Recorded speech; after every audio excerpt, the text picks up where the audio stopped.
Hi అండి, welcome to our channel smart Akshara. ఈరోజు sweet పొటాటోస్ని జ్యూసీగా స్వీట్గా ఎలా ప్రిపేర్ చేయాలో చూద్దాం. ఇప్పుడు నేను చెప్పే విధంగా చేస్తే చాలా టేస్టీగా ఉంటాయి స్వీట్ పొటాటోస్. ఒకసారి మీరు కూడా ట్రై చేసి కామెంట్ చేయండి ఎలా వచ్చిందో. స్వీట్ పొటాటోస్ని తీసుకొని బాగా వాష్ చేసుకోవాలి. వీటిని వాటర్లో ఒక 10 మినిట్స్ అలా ఉంచి రుద్ది కడిగితే వాటికున్న మట్టి మొత్తం పోతుంది. ఒకవేళ అలా కూడా మీకు సాటిస్ఫాక్షన్ అనిపించకపోతే చాక్తో గీరాలి. నేను కూడా అలాగే గీరాను. వీటిని చాక్తో పైన గీరాలి. పైన స్టార్టింగ్లో కొంచెం బ్లాక్గా ఉంటే దాన్ని కూడా కట్ చేసి తీసేయాలి. అలా ఉన్న దగ్గర పైన పొట్టంతా లైట్గా గీరాక బాగా కడిగి చిన్న చిన్న పీసెస్లో కట్ చేశాను.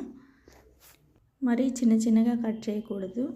నెక్స్ట్ వీటన్నిటిని ఒక కుక్కర్లోకి తీసుకోవాలి. నెక్స్ట్ ఇందులో ఒక చిన్న గ్లాసుడు లేదా మీడియం సైజ్ ఉంటుంది కదా గ్లాసు, నేనైతే మీడియం సైజ్ గ్లాస్ వాటర్ పోసాను. అంతకంటే తక్కువ కూడా పోయొచ్చు. కాకపోతే జ్యూసీగా బెల్లం పాకంలాగా రావాలి అంటే నేను చెప్పినన్ని వాటర్ పోస్తే జ్యూసీగా ఉంటాయి. నెక్స్ట్ ఒక 1 కప్ దాకా బెల్లం తీసుకోవాలి. ఈ కుక్కర్లో వేసి కొంచెం సాల్ట్ కూడా వేయాలి. నెక్స్ట్ 1 స్పూన్ దాకా నెయ్యి వేయాలి. నెయ్యి లేకపోతే ఆయిల్ కూడా వేయచ్చు. ఒకసారి వీటన్నిటిని మిక్స్ చేయాలి. నెక్స్ట్ కుక్కర్ మూత పెట్టి విజిల్ పెట్టాలి. మీడియం ఫ్లేమ్లో ఉంచి 1 విజిల్ వచ్చే వరకు ఉంచాలి. కొంచెం ముందే కూడా స్టవ్ ఆఫ్ చేయొచ్చు.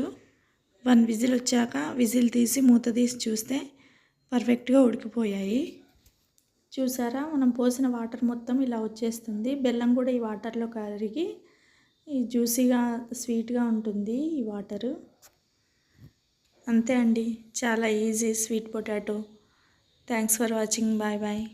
ఒకసారి మీరు కూడా ట్రై చేసి ఎలా వచ్చాయో కామెంట్ బాక్స్లో కామెంట్ చేయండి.